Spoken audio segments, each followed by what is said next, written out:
Previously on Chop Cut Rebuild. The concept we have now, we was going 70s, and it's straight 70s. Not my time period, but it looks good. It's got this tall sissy bar, the raked out front end. It looks like it needs to look. We made sure that we made our fixtures to go in these cars so that when we go to take them apart, they can go out piece by piece so we don't do any damage to any of the car that's already been done. This car is so far apart and has so many pieces to it. I want to make sure everything goes together good.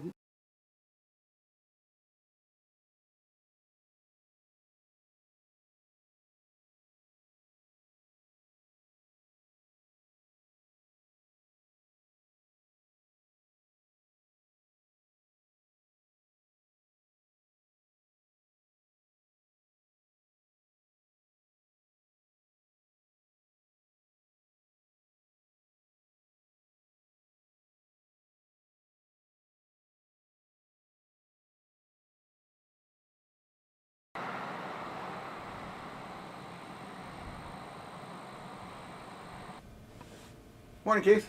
Morning, Dan. How are you today? Good. Wow, That's this good. looks good. You've already made a bit of a jump on things? Yep. So now we're ready to start making some panels. Today we were working on the SEMA van, trying to get all the interior panels cut out and fit. What do you want me to help with? Well, if you want to see if Mikey needs some help with the center console, we're going to start getting some panels All right, on. I'll go see if I can mess that up. There you go. So I've been sent to trouble you. Just kicked you out? There's only so much room in that van. Absolutely. Yeah. My name's Mikey Brown. I'm the owner and operator of Mikey's Custom Upholstery in Deputy, Indiana. Today when I came in, I started building a center console in between the front seats. Dan jumped in this morning with a lot of enthusiasm, helping me sand those pieces and get them ready to install. And then tragedy struck. Did I? I got a boo-boo. The splinter situation happened and I thought it was going to lead to an amputation. I hurt my finger.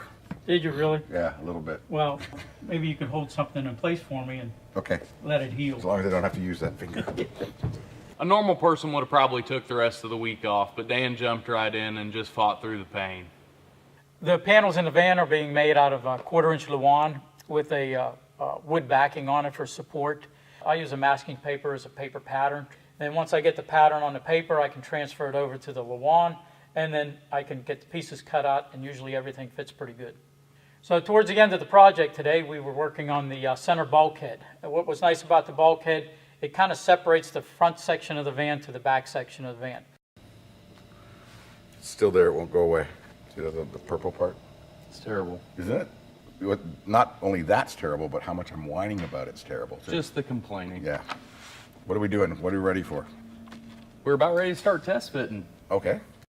The first fitting of the console was mainly just the test fit. We knew we were going to have to make some marks, go back and trim, get it ready to reinstall. That console went in and out at least 5 times today.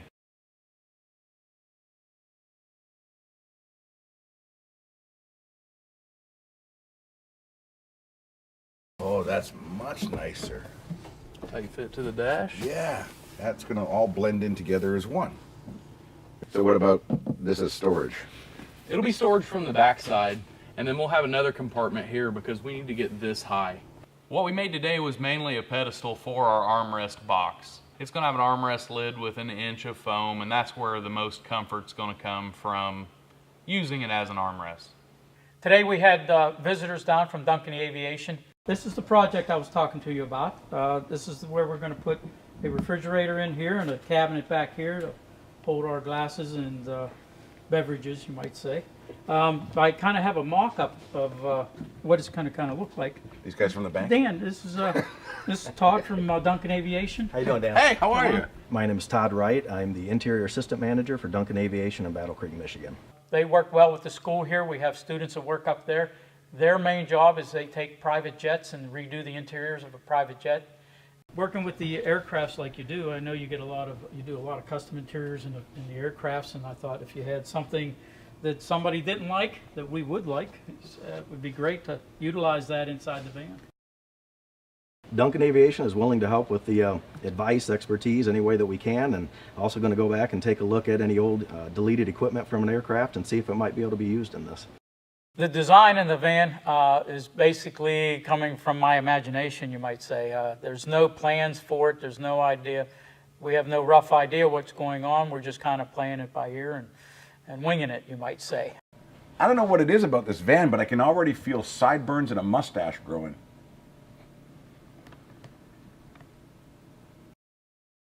This portion of Chop Cut Rebuild is brought to you by AMD, Auto Metal Direct. The name says it all.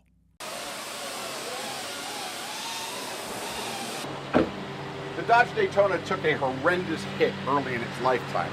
The difficult thing, though, is to determine who's taking the hit now. The guys restoring it or the owner? Hey, guys. Morning. Oh, morning, Dan. How you doing? Good. I'm Craig Hopkins. I own the AMD Installation Center. So, where's our car? We're going to get going. It's sitting right here. You were late, so we already put it together. I guess you don't have anything to do.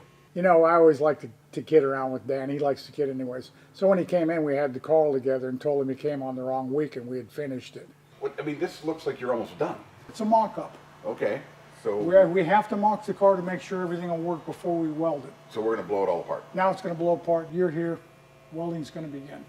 Oh, that always works out well when I'm the welder. You're the welder. I think I need your help. I'm Wesley Kennedy, and I work here at AMD Installation Center in Cleveland, Georgia. First thing I had Dan do was help me take the quarters back off the car. We got all the clamps off and the screws off, and the quarter's still on the car fairly tight, and that's because the quarter lands in between the deck lid hinge and the deck filler. It's sandwiched in there, so you got to unhook it from the front of the V-pillar and then slide it back off of the car instead of coming straight off. Once we had the quarters out of the way, we went ahead and dropped the front fenders off. Dem bones. That's what that is. It's dem bones now. Yeah. We're leaving the doors on? Yeah, we leave the doors on because when I put the quarters back up, I got to make sure they fit. You have a reference? Okay. All right. So let's get the welders. Once we had all the metal out of the way, Dan brought in the spot welder and we got started on welding in the wheelhouses. There you go, doctor. Crash cart. I think the owner showed up out in the parking lot there. My name is Ted Stevens. I run Stevens Performance in Alabama. I am the owner of this Daytona. How you doing? You want to work the welder a little bit? Dan says it wears him out. Yeah, I'll take it when he's braking or something.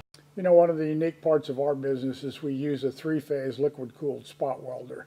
So when they got ready to weld the car up, we plugged it up, we made the adjustments. Because it's an extremely intelligent welder, all you have to do is program it, and it'll give you the perfect weld every time. Really, Dan had no problem using the welder. It was telling him what to do.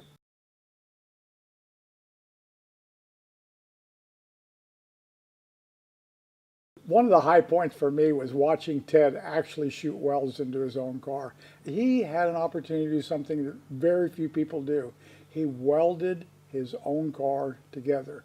You know, we specialize in taking stuff apart, not putting it together. Craig's going to have to get another building somewhere else. Wesley's a good instructor. Quieter. I think I'm a panel spotter. And air conditioning. You know, what we're trying to do at the AMD installation is we're rebuilding the car body. And in order to do that, we obey the original engineering on the car, and we duplicate the spot welds that the factory put in the car. Obviously, the value is in its originality. We don't want to do a modern upgrade on this car. There's a lot of stuff out there to do that with now. But this car being a Daytona, I think we need to put it back the way it was. Everybody has their own opinion on a rebuild. How much of the original car went into the rebuild? With this car, everything that we could possibly use went into the rebuild. We're not adding any numbers to the 503 that they built to start with. It's not a clone. Craig and the AMD team have a 3-day strategy to turn this car back into a Charger. Back end sheet metal, front end, and the roof. After that, there's a whole new strategy to turn it back into a Daytona.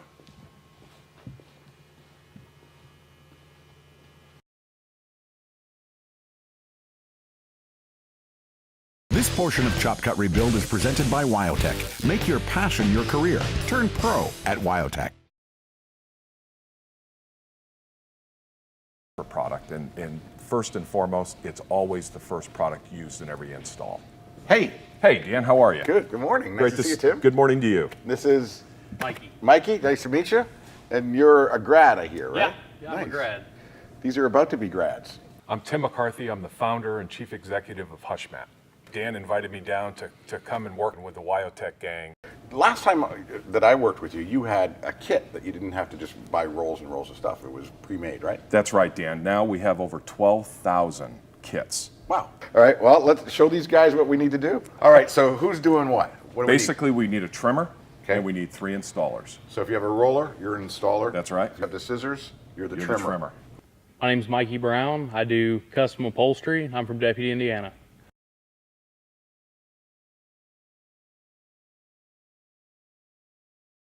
The HushMat Ultra sound and thermal barrier material really serves 2 purposes. It reduces noise inside the vehicle by up to 50%. It also reduces heat from the vehicle up to 70%. So putting a piece on metal, you don't have to go like side to side and cover 100% of it, right? You don't. If you're only interested in sound, Yeah. you're going to cover about 60% of the area of the metal. Okay. If you're concerned about heat, then you would cover 100% of the area. During the day today, I noticed Dan wasn't sweating very much and working very hard, so I pulled him away and wanted to show him a couple things specific to the HushMat technology. We showed him, one, how easy our product is to install and how little tools are required. Frankly, a pair of hands and a pair of scissors. The second thing, we proved our point by showing Dan how our product can bond to a surface coated with a oily material. You guys did an excellent job here on the sidewalls. Cuts are really clean, everything looks really, really good. Now we're going to go up to the roof. First and foremost, do I have any volunteers? Dan's not a student. Destiny, why don't you come on up here? I'm a student of life. My name's Destiny Brittingham. I'm from Dennisville, New Jersey. And the whole thing about the ceiling is it's 100% thermal insulation. So what that means is we have to cover 100% of the area. My plan is to work at a dealership and hopefully at a upholstery shop stop. What you're really dealing with roof is sun temperature. Roof temperature gets really hot. It gets 240 degrees, your roof will. And his product drops it down to 100 degrees. And that's tremendous with 1/8 of an inch. My name is Keith Miller. I'm a trim and upholstery instructor. We had the students out working on a van, helping Tim out installing the HushMat. Looks like they did a pretty good job for you. I'll tell you, they did an excellent job. That roof looks great. Yep. So now, what's next? Now the fun part is going to be the floor. Hey Dan, bring over that material for the floor.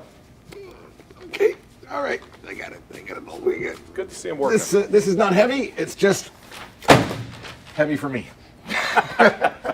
Years ago, back in the 70s, when we did the vans, we didn't have technology like this. You're old school with this stuff, right? Oh, yeah. So you were a jute guy. Oh, yeah. Back in the day, yeah, we used jute padding underneath there. Is this really kind of revolutionizing what's going on? Oh, yeah. So it gives you a lot more room to work and makes your panels fit a lot better. Right. And easier to work with. So, Cool. Yep. Cool. Seems like history repeats itself and it's time for the 70s to come back. We're working on a new Ford van and doing it 70s super van style. You know, this is pretty cool. SEMA is that showcase event where that vehicle is going to be shown. We can't wait to see it. We're also excited about the wagon coming back because we're going to sell an awful lot of HushMat. And then the bartender says, you're going to need at least 3 more horses. Wow, this stuff really works.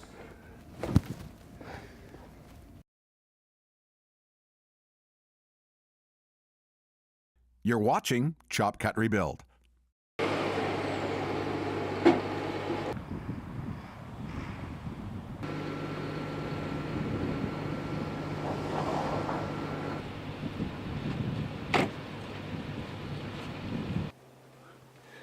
Real Deal Steel and Auto Metal Direct give you one basic thing for your project, a foundation. In order to move forward, you need the help of additional companies and some talented builders. And this is a talented builder. Hey, Jim. Hey, Dan. Nice to see you. Pleasure to see you again. So, has our stuff all gotten here? Oh, yes, sir. We've got boxes in the back. Lots of boxes? Lots of boxes. Can we see them? Absolutely. Let's go. My name is Jim Beebe. I own Red Rock Off-Road Performance in Taylor, Michigan. I had a pleasure of meeting Dan Woods a couple months ago. He ended up giving me a call, said he had a 69 Camaro project he wanted to do and was wondering if I had a spot in my new shop. Boxes and boxes and boxes. AMD, Classic Industries, there we are. Yep. So we want to get this on the ground. I'd love to, but unfortunately we are in the midst of some backorder parts. Okay. So we put on what we have. Sure. Start there. Yeah, it's all going to go on anyway, right? Sooner or later. Okay, well, there's a table. Let's get started. Do it. When Dan walked in today, the plan was to get the car on its wheels, but unfortunately the spindles hadn't shown up yet, and neither did the rear axle. Steering column. That's nice. I like that finish. That's sharp. You got it all. Yeah, it would hit me in the head by now.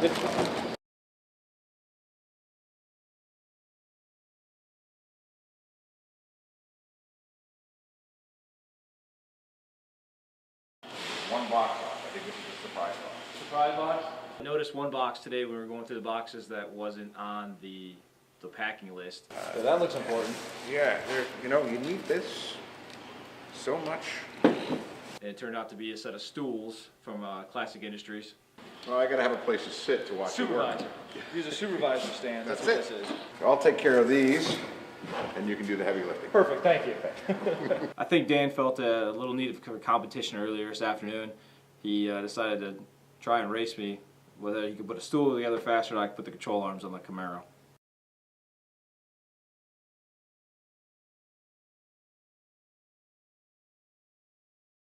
I like assembling furniture because I always have leftover parts, which means I made it better. When we were dealing with steering, it appears that the steering gearbox had a little bit of a rough road on its way over here. The splines on the steering shaft were a little burred up, so we had to take a minute, file them out so we can get the rag joint to fit on there. Once we had the rag joint on, we were able to move into getting the steering column in the car. Classics Industries sent us over and I did a steering column that fit perfectly in the car. I think it's pretty cool to see how the car came together. Real Deal Steel did a great job putting together the parts from AMD. The fit and finish of just the production parts that are on the car, just in the state they are right now, is pretty cool. The trunk seems to line up fairly well. The doors are all lined up well. I'm pretty excited to be part of Chop Cut Rebuild. I've watched Dan on TV for many years, and now he's in my shop, and we're working on a project together, which is pretty darn cool. So this is all little stuff. Window molding clips, right? Yeah. Marker gaskets. Finishing stuff. Yeah, screws, strikers, plate screws, stuff like that. All right. Not bad, you know, I mean, new shop, new builder. We got the upper arm, lower arm, steering gear, column. And on top of all that, we made a huge mess. Nice. Oh, and the stools. Most important part of the day. It was. Stools.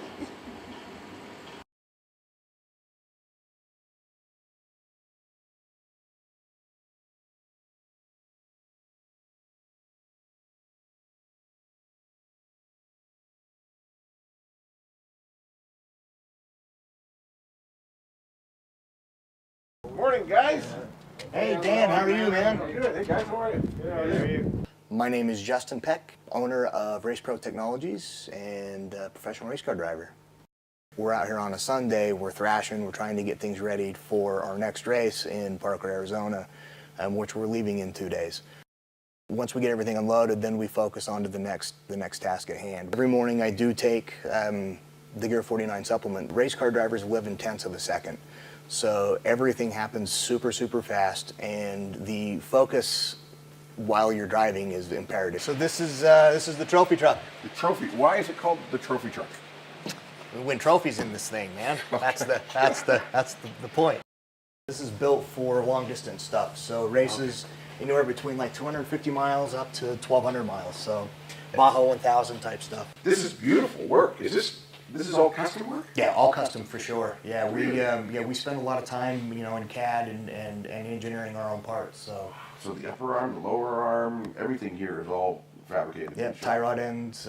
We have a lot of CNC work that we do. So the truck's pretty much fully prepped right now.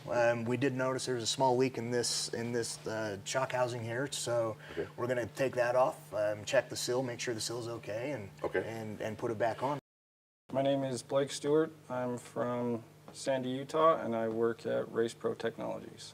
On the trophy truck, we got everything back together. We actually thought we were good to go test the truck, and then when we took it off the jack stands, we noticed there was a lot of shock fluid out of the passenger side coilover. We pulled out the hose off the remote reservoir and obviously saw that the O-ring was bad and torn. An O-ring can get damaged a lot of times if it doesn't get greased properly before you put it in. The metal on metal contact can cut it or tear it. My name's Sam Baird. I'm from Bountiful, Utah. I'm pretty much the shop prep boy. I run around from the Pro Light to the 61, pretty much any truck that needs to be worked on. I'm there prepping it. Wait a second. 30-cent part right there. We'll do it. So that would cost you a race? That's a race ender. For that? Yeah, for sure. Wow. Yeah, you start, the seals go bad, you start losing fluid, and then you lose all suspension work.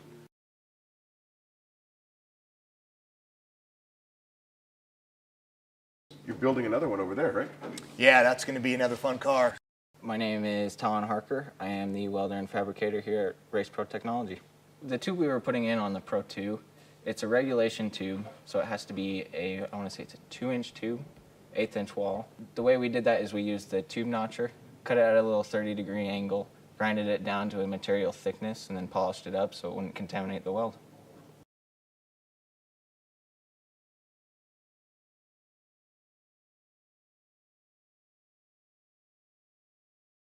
Okay, so now you're just going to like slide in. There you go. Like this. Just like that.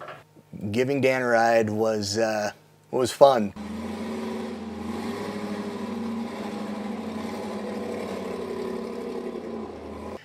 It's funny when you give people rides because you can kind of tell the fear level, right? So people will talk to you and they'll say, oh, this truck's great and this feels fun. But the second that someone stops talking, you know that it's out of their comfort zone. So I was talking to Dan saying, all right, we're gonna do this, we're gonna do that. And he was talking, he was being talkative. But once we started doing the donuts, he stopped talking, which is always an amazing feeling for a driver. Just staying at a hotel over there. You can just let me out here. I'll walk the rest of the way. Perfect.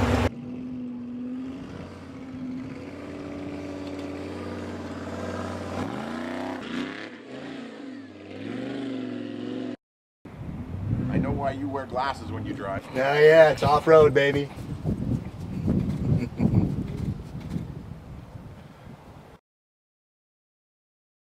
On the next Chop Cut Rebuild. Cesar's been with us for about 10 years. He came to us right out of high school, and he took to it like a duck to water, and now he's at the skill set where we can throw anything at him and he can build it. Snip the blue wire and unplug the yellow wire. Just about got it together here, huh? I pretty much showed them what to do. Did you? Yeah. Well, you got them on the right track. They're looking good.